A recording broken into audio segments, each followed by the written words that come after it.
Hello friends, so आज मी तुम्हाला दाखवणार आहे फोल्टस blouse with cutting and stitching. तर तुम्हाला स्टार्टिंगपासून दाखवणार आहे आपल्याला फर्स्ट काय कटिंग करायचं असतं, सेकंड काय ड्रॉ करायचं असं सगळं डिटेलमध्ये मी तुम्हाला दाखवणार आहे. तर आपण सुरुवात करूया. ठीक आहे. ते पण आपण ब्लाउजवरती माप कसं घ्यायचं ते आज मी तुम्हाला दाखवणार आहे. फर्स्ट ऑफ ऑल आपण आपली अस्तर आहे, हा अस्तरला आपल्याला हा जो आपला हे आहे तो आपल्याला 4 घडी करून घ्यायचा आहे.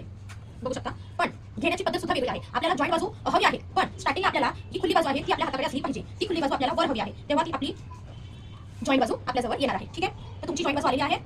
बघू शकता तुम्ही, ही जॉईंट बाजू 2 आहे आणि ही जॉईंट बाजू 1 आहे. तर आपल्याला अशा प्रकारे लागणार आहे. तर आता आपल्याला हाताची उंची टाकायची आहे. तर ब्लाउजचं माप कसं घ्यायचं आपल्याला,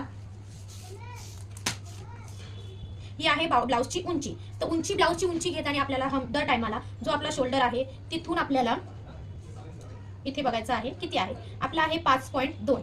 तर आपण आपल्या क्लायंटची घेणार आहे. आपण एवढी सुद्धा घेऊ शकतो किंवा आपल्याला कमी पाहिजे आपण कमी सुद्धा घेऊ शकतो. तर आता मी घेत आहे 5.5 इंच. ठीक आहे. 5.5 इंच आपल्याला लागणार आहे. तर आपण किती घेणार, 1 इंच आपल्याला प्लस करायचा आहे. तर हे मी इथे टाकलेलं आहे 6.5 इंच. बरोबर. 6.5 इंच टाकल्यावरती आता आपल्याला लागणार आहे दंडघेर. तर आहे दंडघेर. दंडघेरचं आपलं फिटिंग मार्जिन घ्यायचं आहे. जिथे त्यांची शिलाई आहे तिथून आपल्याला जॉईंट पर्यंत मार्जिन बघायची आहे. किती आहे, 5.5 इंच आहे. तर तेच आपल्याला इथे टाकायचं आहे. इथे मी टाकलेलं आहे 5.5 इंच. दर टायमाला काय होतं ना, खूप लोक 1.5 इंच घेतात, पण आपल्याला 1.5 इंच न घेता आपल्याला 2 इंच ऍड करायचं आहे.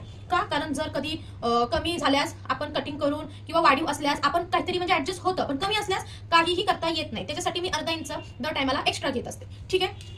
तर आपल्याला हे आपली जेवढी आहे 6.5 तेच माप इथे सुद्धा टाकायचं आहे आणि आपल्याला वरून 2.5 इंचावरती मार्जिन करायचं आहे. तरच आपण हा डायग्राम तयार करू शकतो.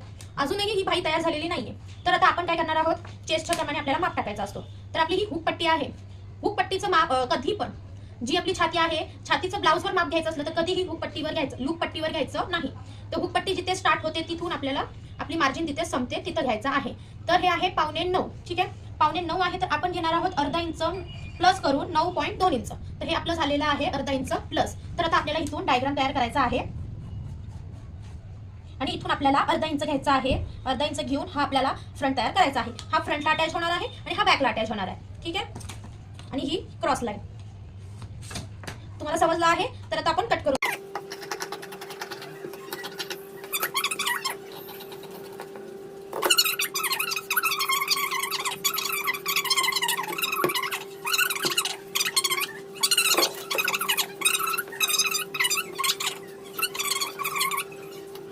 तर हे बघा, आपण अशी घडी टाकायची आहे.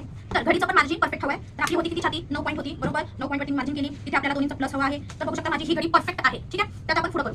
तर आता आपण इथे कधी कधी काय होतं, हा कपडा जो आहे हा वर खाली होतो. त्याच्यासाठी आपल्याला एक सरळ लाईन ड्रॉ करून घ्यायची आहे. हे बघा, सरळ लाईन ड्रॉ केलेली आहे. तर आपल्याला उंची टाकायची. तर उंची टाकायला आपल्याला आपला जो ब्लाउज असेल, जो शोल्डर आहे तिथून आपल्याला ही जो आपण लाईन मारलेली असते मागचा टक्स तिथपर्यंत आपल्याला पकडायचा आहे खाली आणि ते पण अलगद नाही पकडायचं, खेचून पकडायचं. आपण घालताना काय करतो, खेचून ब्लाउज घालतो. बरोबर. तसंच खेचून माप घ्यायचं. खेचून माप आलेला आहे आपला 14 इंच. तर आता आपल्याला इथे 14 इंच न घेता आपल्याला 1 इंच प्लस करायचा आहे. तर इथे मी घेतलेला आहे 15 इंच. तर आता आपल्याला इथे शोल्डर घ्यायचा आहे. तर शोल्डर लोक काय करतात, 5.5 इंच घेतात, पण आपल्याला 5.5 इंच मी सगळ्यात कधी घेत नाही, कारण आपल्याला 6 इंच घ्यायचं असतं. नाही तर गळा रुंदी आहे ना ती कमी होते. काही लोकांना मीडियम पाहिजे, कोणाला खोलगट पाहिजे, तर ती त्याप्रमाणे बनत नाही. त्याच्यासाठी मी सगळ्यांना किती पण हाईट असू दे त्यांना मी 6 इंच घेते आणि हा शोल्डरला इथे 3 इंच घेते, कारण आपली गळापट्टी आहे ही आपली शोल्डर पट्टी आहे. तर इथे लाईन मारून घ्यायची लगेच. लाईन ड्रॉ झाल्यानंतर आता आपली उंची किती आहे, 15 इंच. तर 15 इंचच्या हिशोबाने आपली आर्मोन्स किती येणार आहे, 7 इंच. तुम्ही 7.2 पण घेऊ शकता, 7 इंच सुद्धा घेऊ शकता. जे नवीन आहे त्यांनी 7 घेतला तर खूप उत्तम राहील. ठीक आहे. आणि हे सगळ्यांसाठी सेम नसतं. त्याच्यासाठी जर तुम्हाला माहिती हवी असेल तर मला कमेंट करा, तर मी तुम्हाला ह्याचा डिटेलमध्ये तुम्हाला व्हिडिओ पाठवेल. तर आता आपण घेतलेला आहे 7 इंच. 7 इंच आपली छाती होती किती, 9.25. त्याच्यावर मार्जिन ड्रॉ करायची. त्याच्या पुढे आपल्याला 2 इंच घ्यायचे आहे. 2 इंच घेतल्यानंतर ते लाईन मारून घ्यायची आहे आपल्याला अशा प्रकारे. ठीक आहे. तर आपल्याला आर्मोन्स काढायचा आहे. आर्मोन्ससाठी खूप लोक काय करतात, ती कर्ववाली पट्टी घेतात, पण दर टायमाला आपल्याला कर्ववाली पट्टी नसणार आहे. बरोबर. आपल्याला हाताच्या साह्याने काढायची आहे. तर इथून आपल्याला 1 इंच कंपल्सरी घ्यायचा आहे आणि इथून वरून घ्यायचा आहे आणि हा झाला आपला हा बगल तयार. बघू शकता. आणि जेवढी आपली छाती आहे त्याच्यापेक्षा अर्धा इंच मायनस, तर माझी 11.2 होती, तर मी घेतलेला आहे 9.10. ठीक आहे. हे झालेला आहे आपला बॅक साईड. तर फ्रंट साईड आपल्याला करायची आहे. फ्रंट साईडसाठी आपल्याला बॅकवर्ड मार्जिन टाकायचं आहे. 2.5 चं मार्जिन आपल्याला जस्ट बगलच्या खाली टाकायचं आहे. ठीक आहे. जस्ट बगलच्या खाली टाकल्यानंतर आपल्याला वरून उंची बघायची आहे किती आलेली आहे, 12.5 इंच. 12.5 इंच आलेली आहे. बघू शकता. तर आपल्याला पुढच्या याच्यावरती 12.5 न घेता त्याच्यामध्ये अर्धा इंच प्लस करायचा आहे. तर झाली किती, 13 इंच. बरोबर. बघू शकता 13 इंच मी घेतलेला आहे. ही सरळ लाईन ड्रॉ करून घ्यायची आपल्याला. ठीक आहे. सरळ लाईन ड्रॉ केल्यानंतर आपल्याला आर्मोन्स आपला किती आहे 7, पण हे आपल्याला 7 इथे न टाकता आपल्याला मार्जिन टाकायची आहे. जी आपण 2.5 इंच मार्जिन ड्रॉ केलेली ती बगलपासून इथपर्यंत आपल्याला बघायचं आहे. जेवढं येणार आपल्याला तेवढंच घ्यायचं आहे. तर आपल्याला आहे 5.5 इंच. तर आपल्याला खालून टोटल 5.5 नाही घ्यायचं आहे. त्याच्यामध्ये आपल्याला 1.5 इंच प्लस करायचा आहे, जेणेकरून 5.5, 6 आणि 1 7 आणि हा आपला अर्धा ते झाला 1.5 इंच प्लस. तर आपल्याला हा लाईन ड्रॉ करायची आहे. ही सगळ्यात सोपी पद्धत आहे त्याच्यासाठी. नाही तर काही लोकांची डायग्राम खूप म्हणजे आपल्या डोक्यावरून जातात, जे माझ्या सुद्धा जातात. ही तुम्हाला एकदम सोपी पद्धत आहे आणि हा आपल्याला असा न घेता अर्धा इंच आपल्याला क्रॉस घ्यायचा आहे. ठीक आहे. क्रॉस घेऊन आपल्याला अर्धा इंचावरती हा ड्रॉइंग करायची आहे. तर आता मी ह्याचं तुम्हाला मार्जिन सांगितलं नाही. आपल्याला इथे आपण 1 घेतलं तर इथे आपला अर्धा आला पाहिजे. ठीक आहे. आपलं हे झालेलं आहे. आता आपल्याला टक्स मारायचे आहेत. तर टक्स किती वर मारायचे ते सुद्धा मी दाखवते. तर आता आपला टक्स असणार आहे 7 इंचावरती. हा आपला आहे गळा. गळा रुंदी आहे आपली उंची 7 उंची टाकलेली आहे. तर आपल्याला इथे घेणार आहे आपण 3 इंच. म्हणजे आपण एक गळा तयार करून घ्यायचा आहे. ही आपली फ्रंट गळा आहे. जे पण फ्रंट गळ्याला डिझाइन असणार आहे, पण नावाला म्हणून आपल्याला इथे आकार टाकायचा आहे. तर आता आपण टक्सची तयारी करूया. टक्स आपला जेवढा पण येईल त्याचा आपल्याला अर्धा करायचा आहे. आता इथे माझा आलेला आहे 6 इंच. तर मी 6 इंचावर 6 इंचाचा मी मध्य काढलेला आहे. मध्यावरून आपल्याला 2 इंच 2.5 इंचावरती मार्जिन करायचं आहे. हे सगळ्यांना कंपल्सरी असणार आहे. जर चेस्ट जास्त आहे तर इथे आपल्याला येणार आहे 3 इंच. ज्याचं चेस्ट 50 फूट पुढे आहे त्यांच्यासाठी 3 इंच येणार आहे. तर आपल्याला इथे टाकायचं आहे, खालची आपली जी लाईन आहे तिथे टाकायचं आहे 4.5 इंच. हे आपलं फिक्स असणार आहे. 4.5 इंच का? तर आपल्या चेस्टचा जो मध्य भाग असतो तिथून आपली सरळ लाईन असते तिथे आपल्याला तो घ्यायचा असतो, जेणेकरून ह्या शोल्डरचा पण मध्य 4.5 येतो. ठीक आहे.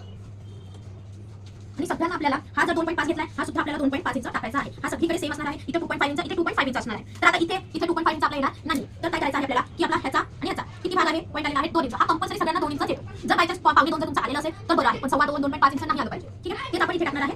आणि जी आपली ही आहे लाईन आलेली आहे त्यानुसार ही सुद्धा आलेली पाहिजे. काही लोक काय करतात की असं क्रॉस मारतात, पण ते क्रॉस नाही पाहिजे, कारण क्रॉस असलं तर ते फिनिशिंग पण परफेक्ट दिसत नाही. बरोबर. त्याच्यानंतर आपल्याला इथे घ्यायचं आहे सेम 2 इंच. पण इथे येणार 2 इंच नाही येणार, पण इथलं माप 2 इंच नाही आलं तरी चालतं, पण ह्याच्यामध्ये गेलं पाहिजे आपलं असं. कळलं? ह्या दोघांच्या मधोमध गेलं पाहिजे, हे बघू शकता. ठीक आहे. हे झालं. जर हा 2 इंचावर नाही आलाय तर तुम्ही ह्याला पण घेऊ शकता इथे आणि मग लाईन ड्रॉ करू शकता.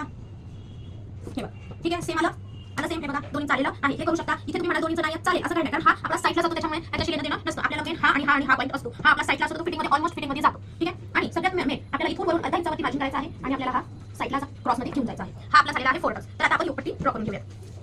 योगपट्टीसाठी आपल्याला काय करायचं आहे, त्याच्याहून थोडंसं खाली लाईन ड्रॉ करायची. लाईन ड्रॉ केल्यावरती आपल्याला आता कमरेचं माप घ्यायला लागणार नाही, कारण जेवढं हे आहे तेवढं आपल्याला हे ठेवायचं आहे. ठीक आहे. तर पण आपल्याला उंची घ्यायची आहे. उंची सुद्धा योगपट्टी सुद्धा आपल्याला उंचीच्या प्रमाणे काढायला लागणार आहे. तर आपली उंची होती 15, तर इथे येणार आहे 3.5. ठीक आहे. सगळीकडे 3.5 येणार आहे. तुम्ही 4 घेऊ शकता, पण माझी क्लायंट जी आहे ती खूप बारीक आहे आणि हाईट छोटी आहे, तर तिला मी 3.5च घेत आहे. मी 4 सुद्धा घेतलं असतं, पण तिची तेवढी बॉडी नाही म्हणून मी 3.5 घेतलं. ठीक आहे. खाली लाईन ड्रॉ केली. तर आता आपल्याला इथे अर्धा इंच मायनस करायचा आहे आणि वरच्या साईडला आपल्याला अर्धा इंच प्लस करायचा आहे. तर आता आपला हा शेप येणार आहे असं वर वर वर डॉट डॉट करून आपल्याला वरती कोना करायचा आहे. बघू शकता. हा आपला योगपट्टी तयार झालेला आहे. तर आता आपण कट करून घेऊया. अशा पद्धतीने तुम्ही जर 4 टक्स तयार केला तर तुमचा फिटिंग खूप छान दिसेल आणि फिनिशिंग पण उत्तम दिसेल.